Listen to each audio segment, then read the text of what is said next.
the act of becoming your favourite fictional character, whoever they may be.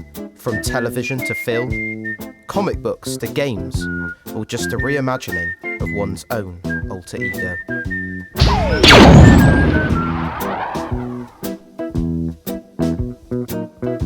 Each year, thousands descend upon the Excel Centre to attend such events as London Super Comic Convention, just one of the many costuming events held here.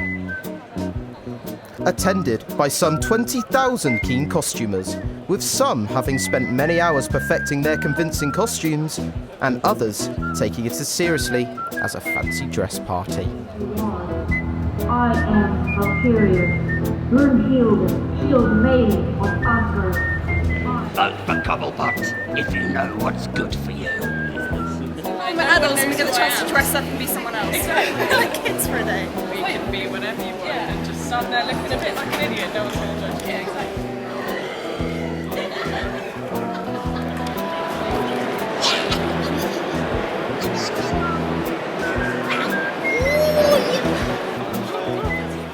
Among the crowd is Ben, the Jawa, an avid costumer. He often attends with his sister and other cosplay friends. 2013 in October, I went to my first one. Originally we just bought a costume out of impulse buy, then we realised it was a Comic-Con event, so we thought, what the heck, so we went to one. Ben is a self-proclaimed Star Wars nerd, and cosplay is more than just a hobby. Having helped him build his confidence, he feels it makes him a more interesting person. One of my favourite items of Star Wars would be the lightsabers, naturally. This one's Anakin's lightsaber from 1, 2 and 3. If you turn it on, it lights up blue. It also makes a sound when you move it. Also if you clash. Just like many, Ben goes to conventions to meet fellow costumers and make new friends. Well, I just met her like 3 minutes ago. Yeah, exactly.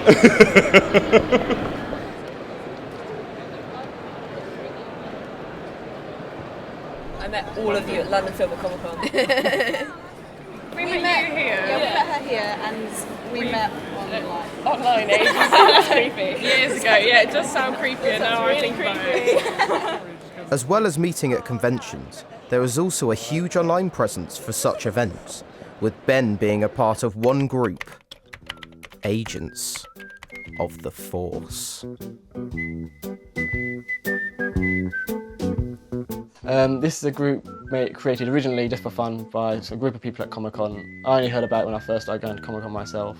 This group of Star Wars fanatics started with just a handful of people and has now grown to a whopping 200 members, all with a shared interest in lightsaber dueling, cosplay, and talk of all things sci-fi.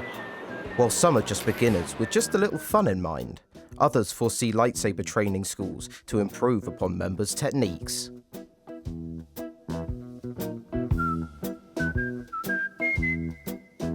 One such active member is Jonathan, the Sith.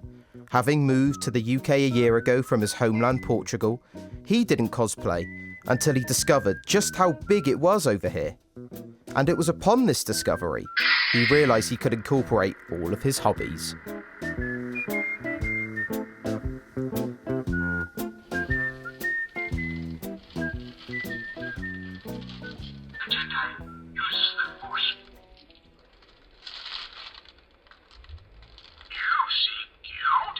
Cosplaying helped me go back to those days, and it gave me the chance to do some art, which I think is what cosplaying is. It's an art form.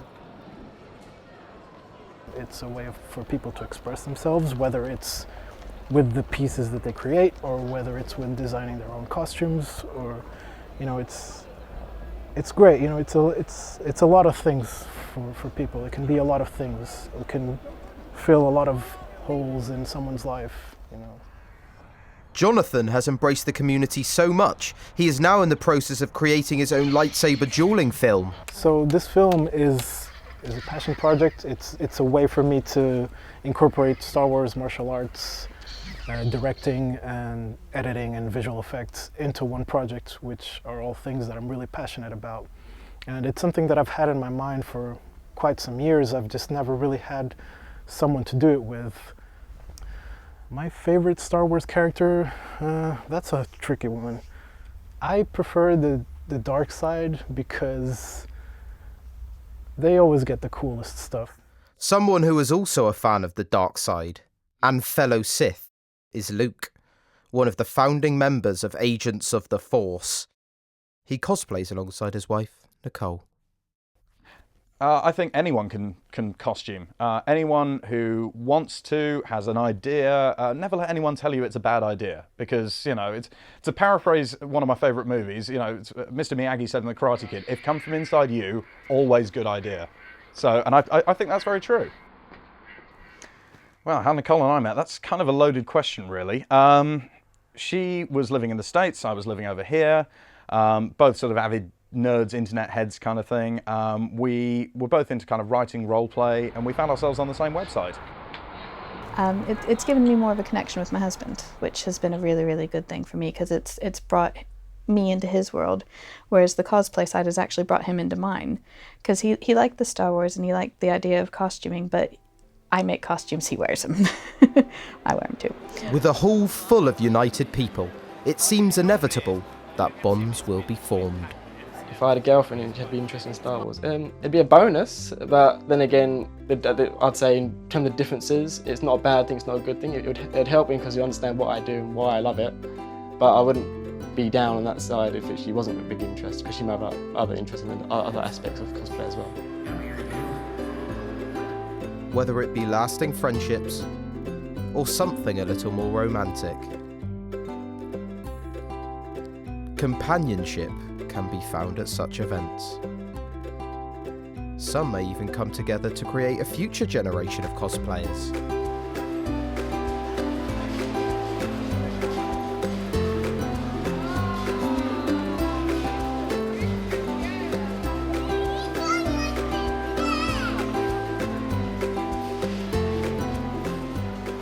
This is young Master Acolyte Caden.